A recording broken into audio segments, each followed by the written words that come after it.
오늘 우리에게 주신 하나님의 말씀 마태복음 25장 1절로 13절 말씀입니다.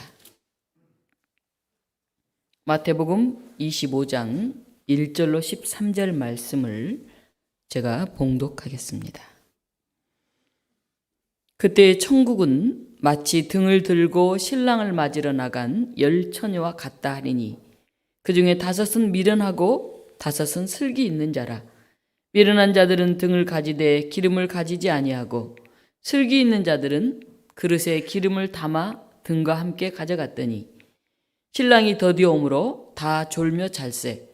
밤중에 소리가 나되 보라 신랑이로다 맞으러 나오라 하매 이에 그 처녀들이 다 일어나 등을 준비할세.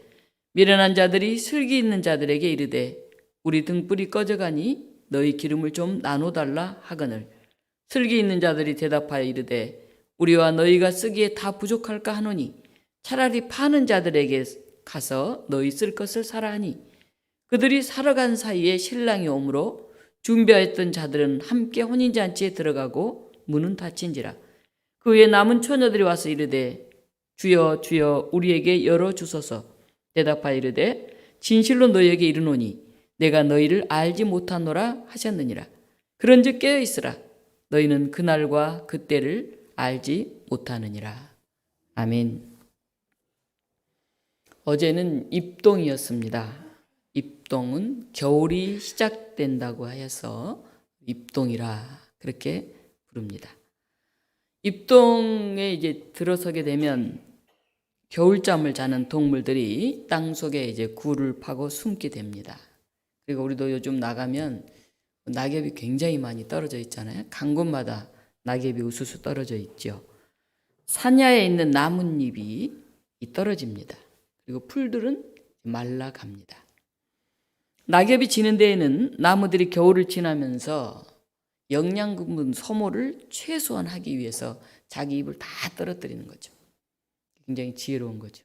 거기에 이제 영양분이 다 가면 나무가 이 추운 겨울에 버티지를 못하니까 자기 안에 힘을 쌓기 위해서 불필요한 것들을 다 최소화시키는 그런 게 이제 자연의 이치 아니겠습니까? 이 즈음 되면 뭘 합니까? 우리들은 김장을 합니다. 예. 입동을 전후해서 담근 이 배추, 무가 가장 맛이 좋다고 그럽니다. 물론 요즘 온난화 현상 등으로 12월에 하기도 하고 아예 안 하기도 하고 다양해졌지만은 입동쯤이 되면 김장을 한다. 우리 옛날 어른들은 그렇게 생각을 했습니다. 또 추수하면서 들판에 쌓아놓았던 볏짚을 모아서 겨울에 쓸 소의 먹이를 준비했습니다. 지금은 비교적 풍요로운 세상을 살고 있지만 먹을 게 귀했던 그때는 겨울에 어떻게 소에게 먹을 것들을 준비할까 걱정이 됐죠. 그래서 볏짚을 가지고 겨울을 준비했다. 즉 소의 겨울을 준비한 것이죠. 입동이나 동지가 되면 또 했던 일이 있는데 이 노인들을 모시고 음식을 준비해서 대접했습니다. 동지 때는 뭘 합니까? 팥죽을 써서 대접을 하죠. 우리 마을에도 몇몇 공동체에서 동지날이에요. 팥죽 먹으러 오세요. 이렇게 팥죽을 써서 나누는 그런 행사를 다시 이렇게 되새겨보자. 그래서 이웃들 간의 정을 좀 나눠보자 하는 곳들이 있어요. 저도 한두 번 팥죽 먹으러 갔었는데 좋더라고요. 팥죽이.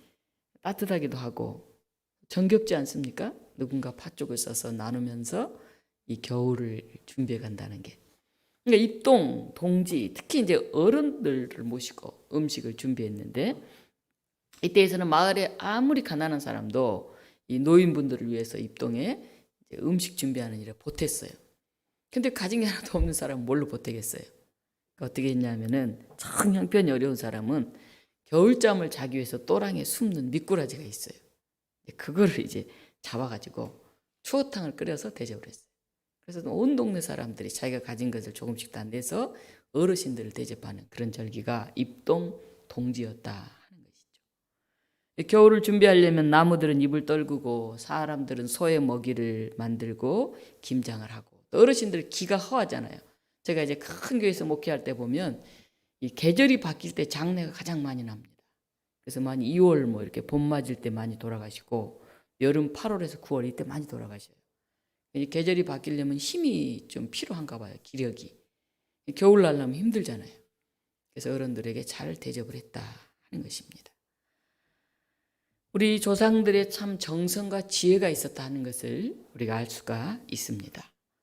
뭔가를 기다린다고 하는 것은 준비가 필요합니다. 이 겨울을 우리가 기다리잖아요. 겨울이 좋아서 기다리기도 하지만은 겨울을 나야 하니까 기다리는 거죠. 어쩌면 그 다음 봄을 기다리는지도 모르겠어요. 그래서 겨울 준비를 하죠. 여러 가지로. 11월 말이 되면 11월 마지막 주 이제 교회력으로 대림절입니다. 대림절, 대강절, 주님 오심을 기다리죠. 그래서 교회력에 의하면은 12월 첫째 주가 이제 우리로 말하면 1월이 시작되는 거예요. 12월부터 교회력은 1월이 시작되는 거죠.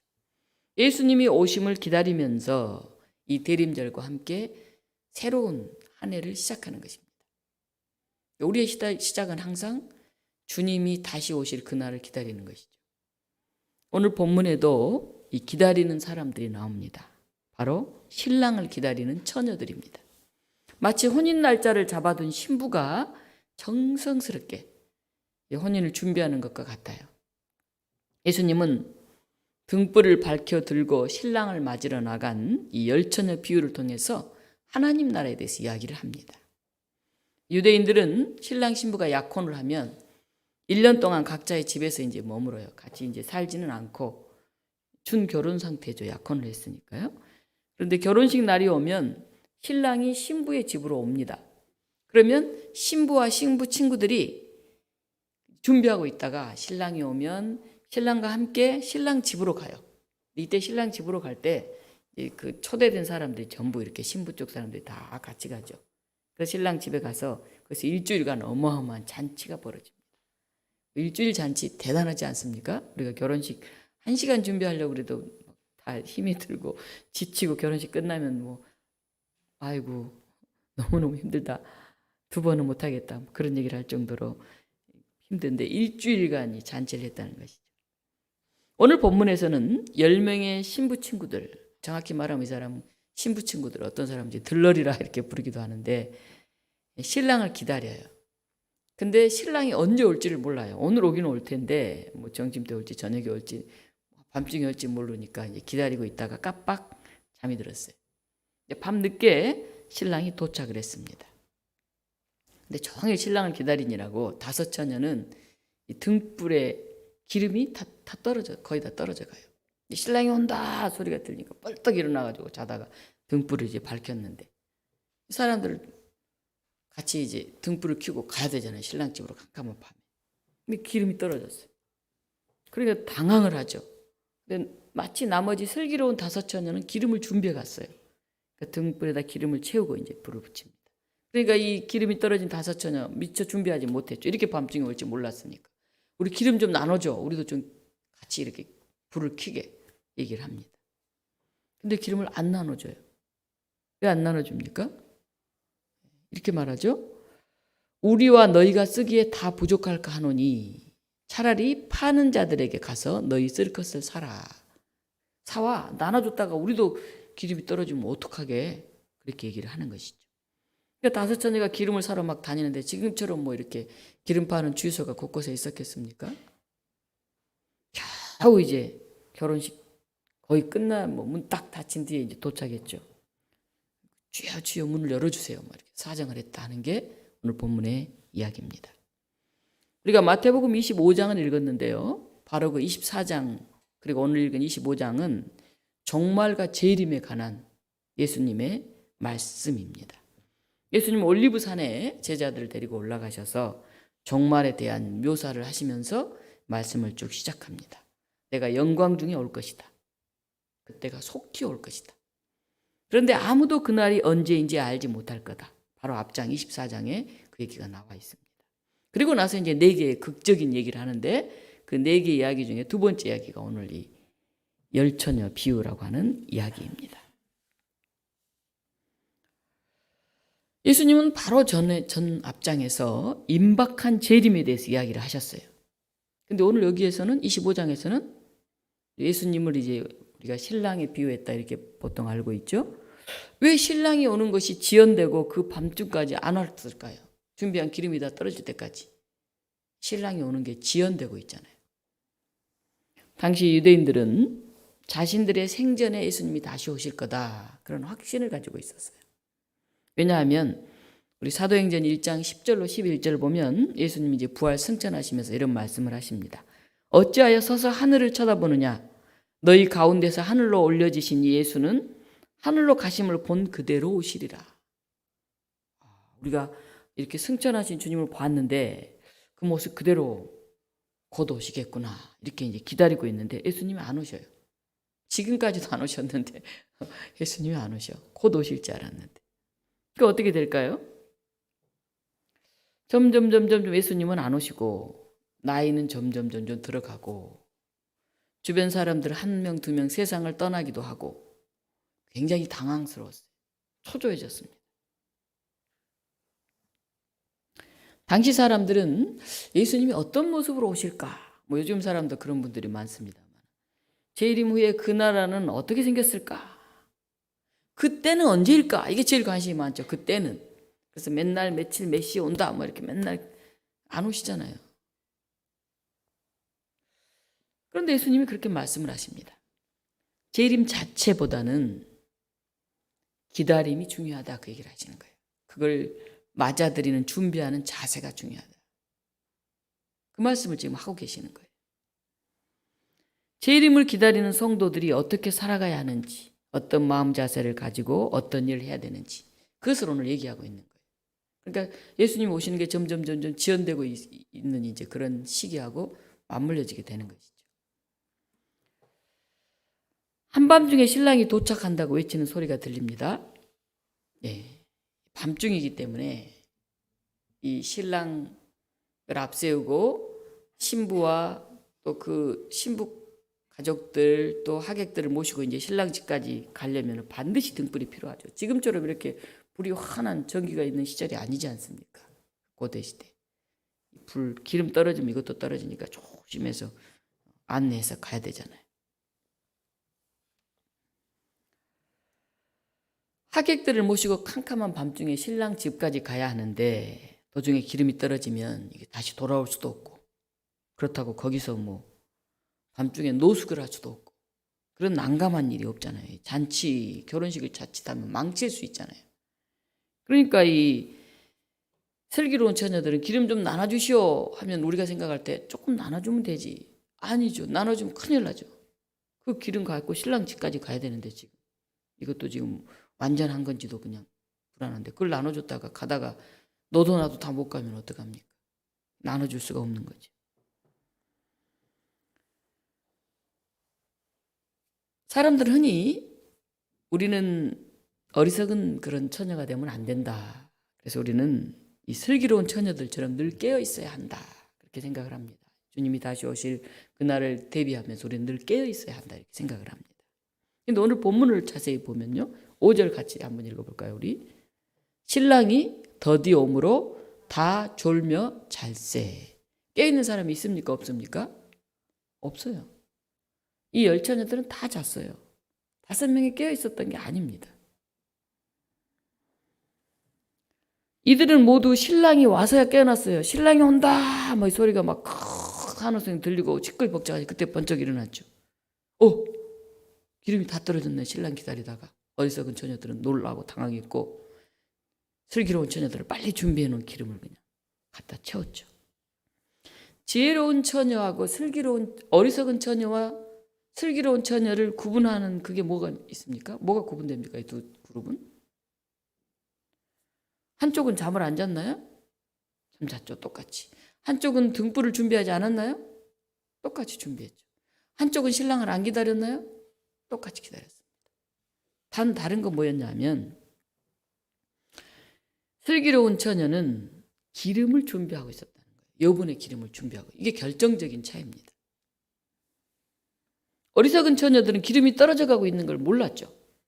설마 신랑이 그렇게 늦게 올지 몰랐죠. 기름이 충분하다고 생각했죠. 준비한 것이. 여기에 질적인 차이가 있어요. 자, 신랑이 늦게 도착했을 때 어리석은 처녀들은 기름을 사러 밤중에 막 헤매고 있습니다. 그러나 미리 여분의 기름을 준비해둔 지혜로운 이 슬기로운 처녀들은 신랑과 함께 혼인잔치에 들어갔어요. 그리고 잔치집 문이 딱 닫혔습니다. 오실 분을 위해서 준비한 기름은 어떤 의미일까요? 오늘날 정말 이렇게 불이 환한데 그 여분의 기름을 들고 등을 준비하라는 얘기일까요? 오늘 이 본문을 어떻게 읽어야 할까요? 이 다섯 처녀는 오실 주님을 기다리면서 적절하게 행동했다 하는 것입니다. 유진 보링이라고 하는 학자는 이것을 사랑과 자비의 실천을 포함한 제자의 책임적 행위라고 말합니다.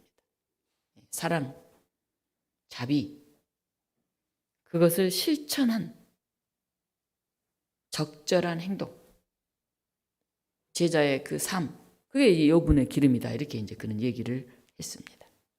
지혜로운 다섯 처녀들의 등불은 하나님께 영광을 돌릴 만한 선한 행동으로 빛났다 하는 것이죠. 기름은 신앙 또는 선행, 이런 영적 자산과 같습니다.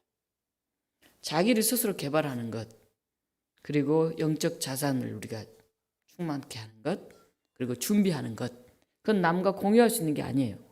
자기 개발은 자기가 해야 되지 남들이 대신해 줄 수 없어요. 영적 자산은 자기 스스로 만들어내야 돼요. 물론 얘기할 수는 있죠. 그러나 결국은 자기 몫이에요. 우리가 준비해야 될 내 몫에 이 여분의 기름이 있다 하는 것이죠. 하나님 나라의 잔치는 하나님의 뜻을 행하며 사랑과 자비의 기름을 가진 사람에게 예약되어 있습니다. 그걸 준비하지 못한 사람이 뒤늦게 거기에 갔는데 오히려 혼만 났죠. 너희들만 있었으면 이 잔치 망칠 뻔했다. 거기에 있는 하객들 다 모시고 신부와 함께 이 캄캄한 밤에 여기를 어디로 오겠느냐. 그렇게 뻔뻔하게 잔치 망칠 뻔해놓고는 시간도 다 지나고 이제 와서 문 열어달라고? 어림없다 이렇게 얘기한 거죠. 어림없다. 오늘 12절 말씀입니다. 같이 한번 읽어보겠습니다. 12절 13절 대답하여 이르되 진실로 너희에게 이르노니 내가 너희를 알지 못하노라 하였느니라. 그런즉 깨어있으라. 너희는 그날과 그때를 알지 못하느니라. 깨어있으라 이 말은 한숨도 자지 말고 기다리라 그런 얘기가 아닙니다. 다 잠들었잖아요. 열처녀 다. 항상 긴장하고 정신을 바짝 차리고 살아라 그렇게 강조하는 것도 아니에요. 그럼 뭘까요? 우리는 흔히 늘 들어왔던 우리 설교 속에서 다섯 처녀는 깨어 있었고 다섯 처녀는 잠들었다 이렇게 착각을 하는데 다 잠들었어요. 너무 피곤하니까 기다리다 순간 사람이 잠들 수 있는 거죠. 근데 예수님이 깨어 있어라 라는 말은 오늘 이 본문을 잘 보면 준비하고 있으라 하는 말입니다. 다섯 처녀는 기름을 준비하고 있었죠. 언제 신랑이 오더라도 미리 준비하고 있으면 잠시 잠들었다가도 기름을 채우고 등불을 밝힐 수 있지 않겠나. 너희 삶에 있어서, 너희 신앙에 있어서, 너희 영적인 실천에 있어서 그것을 미리미리 준비하면서 살아라. 그런 얘기를 하는 것입니다. 기름을 준비하는 일이 이 신부의 친구들, 들러리들의 기본적인 사명이에요. 그들이 그 잔치를 위해서 할 일은 등불을 밝히는 거예요. 그 사명을 다 하면서 지금 기다리고 있는 거죠. 근데 우리가 지금 당장 안 해도 돼. 신랑 오면 그때 하지 뭐. 이렇게 우리가 생각하면 안 된다는 것입니다. 오늘 준비하고 오늘 해야 될 내 몫을 감당하는 것. 그게 기름을 준비하는 일이다 하는 것입니다. 오늘이 전부다 이렇게 말하는 것이 아닙니다. 곧 올 그 시간을 위해서 오늘 내가 할 바를 하면서 기다리라 하는 것이죠. 나중에 해야지 하고 있다가 후회하는 일들이 얼마나 많습니까? 공부해야 할 시기가 지났는데 그때 내가 부모님 말을 듣고 공부를 했어야 됐는데 그렇게 그 공부하는 게 내 인생을 좌우할지 몰랐네. 이렇게 말하는 사람들이 있습니다. 그때 부모님 말씀을 들었어야 하는데 돌아오시고 나니까 이렇게 후회가 될 수가 없네. 참 내가 불효한 자식이네. 그렇게 가슴을 찌는 사람들도 있습니다. 그때 내가 그 말을 했어야 되는데 그 사랑하는 사람한테 그 따뜻한 말 한마디 못해서 그냥 급한 일 처리하고 하려고 내 마음을 알겠지 했는데 그 영혼이 떠나보내게 된 것을 너무 애통해하는 사람들이 있습니다. 그 소중한 만남, 그 귀한 만남, 그 순간을 잘 활용할 걸. 그분하고 만나는 게 내 인생에 있어서 대단한 순간이었는데 내가 그걸 몰랐네, 놓쳤네. 그리고 발을 동동 굴릴 때가 있습니다. 되돌아보니 우리는 그 순간에 해야 될 일이 있었다는 것을 알게 됩니다. 후에도 그 기회는 영영 오지 않다는 것을, 인생에 있어서는 타이밍이 중요하다는 것을 우리가 깨닫게 됩니다. 그때는 이미 늦죠. 지금 준비해야 할 것, 지금 해야 할 것, 그것이 있다는 것을 우리는 기억해야 합니다. 어리석은 처녀들은 잔치를 기다렸죠. 신랑을 간절히 기다렸죠. 그들이 가져야 될 등불도 다 가지고 있었죠. 기름도 거기 꽉 차 있었죠. 안 한 게 아니에요. 그들은 나름대로 할 일을 하면서 준비한다고 생각했지만은 정말 그들이 감당해야 되는, 정말 그들이 해야 되는, 막상 그 순간이 닥쳐왔을 때 어떤 상황이어야 될 것인가에 대해서는 그들은 충분히 계산하지를 못했습니다. 아차했으면 그냥 그 결혼식 망칠 뻔했죠. 이 5 처녀들이 있었기에 망정이지 그 밤중에 그 사람을 데리고 어떻게 신랑집을 간단 말입니까? 우리가 입으로는 주님, 주님 믿습니다 그렇게 하면서도 앞서서 준비하지 않고 말만 하는 그런 사람들이 있어요. 늘 잔치가 시작된 이후에는 허둥지둥 도착하는 아주 무책임한 사람들과 같아요. 이 어리석은 사람들. 우리는 어떻습니까? 우리가 잔치가, 어떤 행사가, 어떤 계획된 일이 시작되면 미리 준비하면서 혹시나 몰라서 또 그것을 메꿀 수 있는 다른 기름들을 준비하고 있습니까? 대충 해놓고 그냥 아차 싶어서 허둥지둥해서 일을 망쳐버리는, 입으로는 우리가 믿는다, 준비한다 했었는데 삶에 있어서는 준비하지 않고 살았던 그런 우리의 모습은 아닙니까? 교회에서는 그렇게 얘기하죠. 교인들은 기도하고 전도도 좀 열심히 하고 봉사하고 특히 예배에 잘 참석하고 그러면 내가 신앙이 있다, 이 정도면 됐다, 그렇게 생각을 합니다. 물론 그것도 굉장히 중요한 부분이죠. 그러나 더 중요한 게 있는데 내 내면에 기름이 채워져 있느냐 하는 것입니다. 눈에 보이는 신앙의 외형도 중요하죠. 여러분 자리에 이렇게 앉아 계시고 또 봉사도 하시고 교회를 위해서 여러 가지 시간적으로 또 정성으로 물질적으로 또 몸으로 일들을 하는 것, 그거 굉장히 중요하지만 그 안에 보이지 않는 이 내면의 신앙이 훨씬 더 중요하다 하는 것입니다. 하나님 나라에 대한 소망과 열정으로 우리가 봉사를 해야 되고 또 믿음과 감사로 우리가 예배를 드려야 되고 교회와 형제를 정말 사랑하는 그런 마음으로 헌신하고 있는지, 내 내면에 이 기름이 차 있는지 우리는 늘 그것을 살펴보아야 합니다. 깨어있으라, 준비하고 기다려라, 그 말씀 앞에 오늘 저와 여러분을 세웁니다. 그런즉 깨어있으라, 너희는 그날과 그때를 알지 못하느니라. 사람들이 그날과 그때를 알려고 예의를 쓰고 또 세상 끝날 그날, 말세 그날만을 위해서 이 오늘의 삶을 준비하지 않고 대충 그냥 보내는 잘못된 신앙인들이 많이 있죠. 근데 주님은 그날과 그때는 알 수 없으니 너희가 할 일은 오늘을 준비하라는 것이죠. 여분의 기름을 준비하라는 것이죠. 그 선행 그 자비를 베풀고 오늘이 마지막 날인 것처럼, 오늘 한 그루의 사과나무를 심는다는 사람도 있었는데 오늘 너 할 일을 하라, 그 얘기를 하고 있는 것입니다. 4세기 수도자인 에바 그레우스는 이렇게 말했습니다. 깨어있음에 대하여 그런 이제 글을 썼는데요. 신자는 언제는 내일 곧 죽을 것처럼 살아야 한다. 내일 죽을 것처럼 오늘 최선을 다해 살아라는 얘기죠. 또한 여러 해를 살 것처럼 제 몸을 다루어야 한다. 그렇게 말했습니다. 우리는 오늘 하루하루를 마지막 날인 양 오늘 최선을 다해 살아야지만은 하나님 앞에서 하는 일들은 이 1000년을 준비하는 것처럼 그렇게 살아야 합니다. 오늘 뭐 해놓고 금방 그 결과물이 나올 것을, 나를 금방 알아주고 인정해 줄 것을 그렇게 바라서는 안 됩니다. 최선은 다하되 결과는 그때와 시는 내가 결정할 수 있는 게 아닙니다. 우리는 종말의 시대를 살고 있습니다. 요즘 코로나19 바이러스 때문에 이 생태 문제가 얼마나 큰 문제인가를 우리 깨닫고 있죠.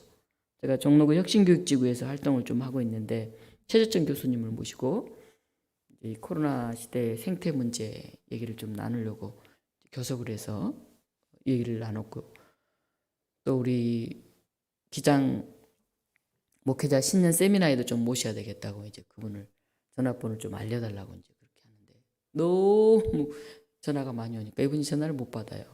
그래서 메일로 이제 올리면 그걸 보고 이제 골라서 답변을 합니다.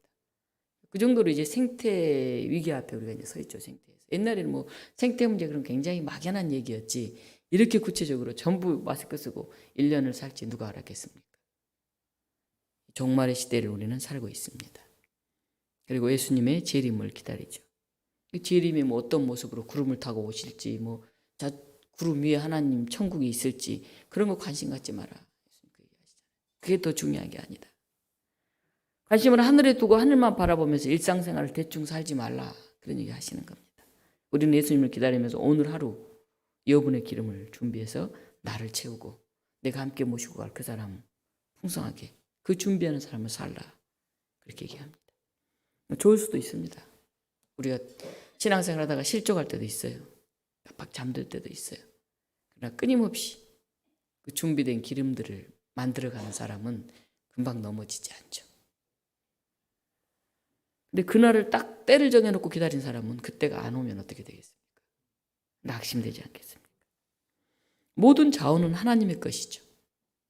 그리고 하나님은 그것을 은혜로 우리에게 주십니다. 우리가 충분하게 완벽하게 준비할 수가 없어요.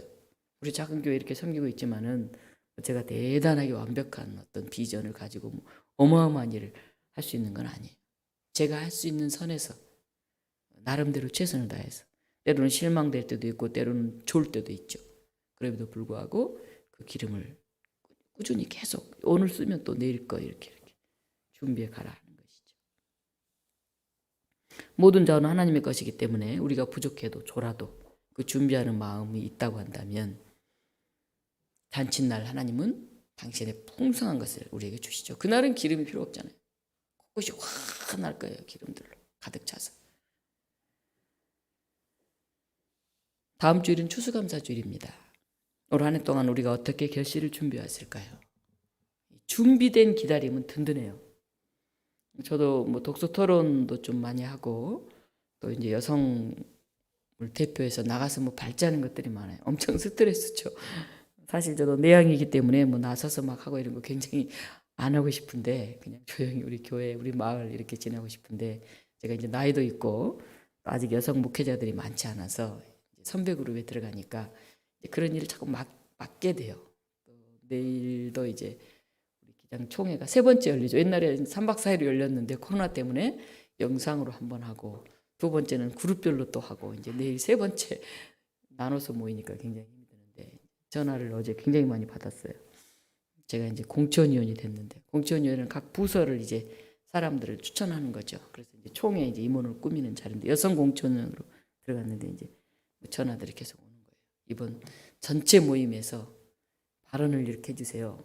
아, 왜 공천위원회에서 그 사람은 안 된다 얘기를 했어야 되는데 왜 안 하셨습니까? 그분이 여성 뭐 좀 성추행 문제도 있고 뭐 안 됩니다. 그분을 그리 보내서는 안 됩니다. 이런 전화들이 막 오는 거예요. 어제 설교 준비하고 있는데 마음이 그냥 굉장히 산만하더라고요. 별로 그런 얘기를 하고 싶지는 않아요, 솔직히. 그냥 가서 조용히 바라보고 좋은 얘기만 하고 오고 싶어요. 아니요 이렇게 얘기하면서 신상에 대한 사람들 발언하는 거 불편하잖아요. 사실은 좋게 하는 게 좋지. 그러나 이제 그 일을 늘 감당해야 될 때가 있어요. 그럴 때 이제 그런 일들을 해야 되는 것이죠. 그리고 이제 좀 몇 사람이 함께 발언할 수 있도록 준비도 하고 정말 어떻게 하면 건강한 우리 기장교단 건강한 사람들을 세울까 할까. 우리 교회에서도 그렇지만은 이 한국기독교 장로회 교회가 건강하게 바른 정직한 사람들이 이렇게 총회를 운영해 갈 수 있도록 할까 하는 걸 기도해야 되는 거죠. 설레임, 자신감은 준비될 때 와요. 발제 준비를 잘 해놨을 때는 PPT 뭐 싹 자신 있는데 밤새 하긴 했는데 이게 정리가 잘 안 돼. 그럼 다음날 가긴 가는데 발걸음이 얼마나 무거운지 몰라요. 그런데 준비되지 않는 기다림은 두려워요. 두려움이에요. 그리고 기다림이 또 없으면 어떨까요? 지루해요. 기다림이 없으면. 누군가를 기다리는 것. 어떤 일인가를 기다리는 것. 때로는 부담스럽기도 하고 불안하기도 하고 초조하기도 하지만은 기다림이 있어야 우리가 삶을 살아가는 그런 이유가 됩니다. 요새 현대인들이 굉장히 지루하게 살잖아요. 특히 이제 나이 드신 어르신들일수록 지루하다. 별로 기다림이 없어요. 아이를 낳고 자녀가 학교를 가고 취업을 하고 결혼을 시키고 이런 게 기다림이 있거든요. 힘은 들지만 그런 걸 다 마치고 나서 이제 지루하다 이런 얘기를 합니다. 제가 기다림에 대한 조병아 시인의 시 한 편을 읽고 이제 말씀을 마무리하려고 하는데요. 제목이 지루함이에요. 기다림이 없는 인생은 지루할 거다. 그 기다림이 너무나 먼 인생은 또한 지루할 거다. 그 기다림이 오지 않는 인생은 더욱더 지루할 거다. 지루함을 이겨내는 인생을 살려면 항상 생생히 살아 있어야 한다. 눈을 뜨고 있어야 한다. 새로운 그 무엇을 스스로 찾고 있어야 한다. 생각하고 있어야 한다. 산다는 걸 잠시도 잊지 않아야 한다. 무엇보다도 스스로의 모습을 항상 보고 있어야 한다. 어떻게 변해가고 있는가를. 사랑하는 독립문교우 여러분, 믿음의 사람들은 기다리는 사람들입니다. 기다리는 사람들은 준비하는 사람들입니다. 눈을 뜨고 무엇인가를 찾고 생각하고 항상 생생하게 살아갑니다. 그리고 변해가고 있는 자기의 모습을 늘 성찰합니다. 하나님 나라를 기다리며 준비하는 우리는 지루하지 않습니다. 기다림이 있으니까, 준비할 것이 있으니까, 내가 어떻게 변해가고 있는가를 나를 끊임없이 보니까 오히려 떨림과 설레임이 있죠. 오늘 우리의 등잔을 좋은 것으로 채웁시다. 그러나 절대적인 가치를 등잔을 채우는 데 두지는 맙시다. 그것은 하나님 나라의 영원한 문에 들어가기 전까지만 유효한 것들입니다. 하나님의 잔치집에는 이미 환한 빛으로 가득합니다. 오늘 내가 있어야 할 자리에 앉고 오늘 내가 할 일을 하면서 다른 이들에게 이 잔치의 풍성함을 우리가 증거하는 그런 사람들이 됩시다. 하나님 나라의 그 풍성한 잔치를 미리 맛보고 즐거워하는, 그래서 오늘 우리의 기다림이 결코 지루함으로 끝나지 않는 그런 독립문교우 여러분 되시기를 주님의 이름으로 축원합니다. 사랑의 하나님, 기다릴 수 있게 하신 것을 감사드립니다. 하나님 나라라고 하는 그 목표, 그 방향을 주신 것을 감사드립니다. 오늘 우리가 준비하는 사람들이 되기를 원합니다. 우리 자신의 모습을 성찰하는 사람들이 되기를 원합니다. 이웃을 위해서 준비된 나의 기름을 기꺼이 쓰는 그런 사람들이 되기를 원합니다. 오늘 우리 안에 성령으로 임하셔서 이 기다림이 가슴 벅찬 나날이 되게 하여 주시옵소서. 예수 그리스도 이름으로 기도하옵나이다. 아멘.